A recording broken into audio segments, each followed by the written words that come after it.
A tanker truck explosion brings a bridge of concrete and steel crashing to the ground. This looks like a terrible collapse of this roadway, and as you can see, the fire is still burning. July 24th, 1998.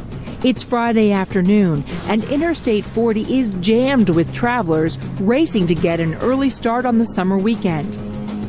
But many drivers don't realize these snake-like curves near Connolly Springs, North Carolina, can be difficult to navigate, even deadly.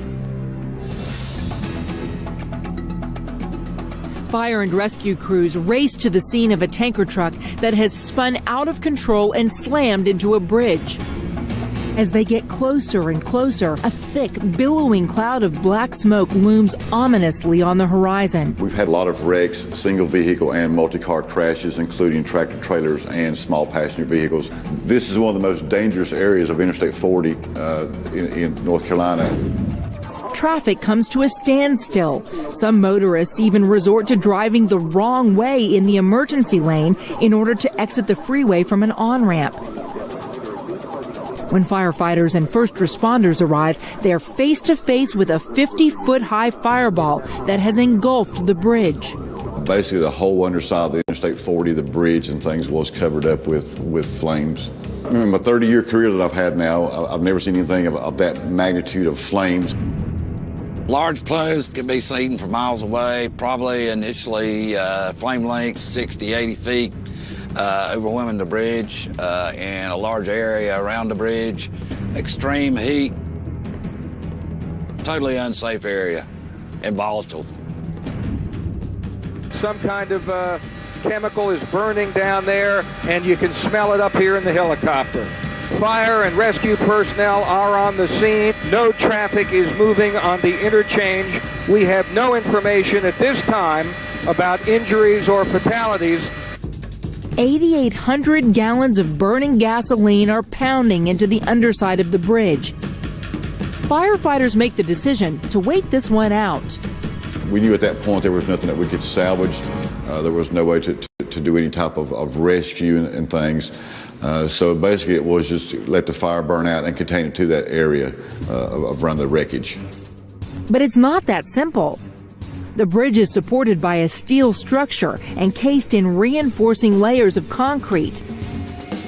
And as the fire radiates intense heat, the concrete begins to break down and melt. It was splattering kind of like a grease fire. Actually, concrete breaking loose and liquefying at a boiling point, which is also dangerous in that area. And then you just have the steel beams exposed. The unexposed steel beams on the bottom side of the bridge were actually taking the blunt of the heat. And firefighters are aware that the steel beams holding up the bridge can't take this kind of punishment for long.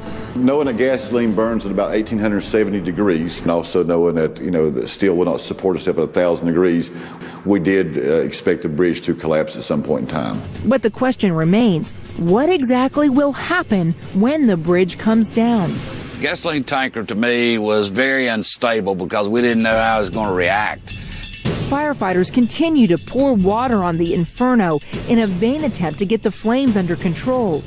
But after 40 minutes of relentless heat, the bridge can't support itself any longer. The steel beams come crashing down on the burning tanker and the remaining gasoline underneath. Within seconds, a fireball sends flames hundreds of feet into the air. Well, it was unbelievable to see the bridge collapse. Probably the largest flames I've ever seen in my life. It was just mind-boggling for my career to be in that type of situation. The Sheriff's Department is recommending a detour onto Highway 70 as an alternate route.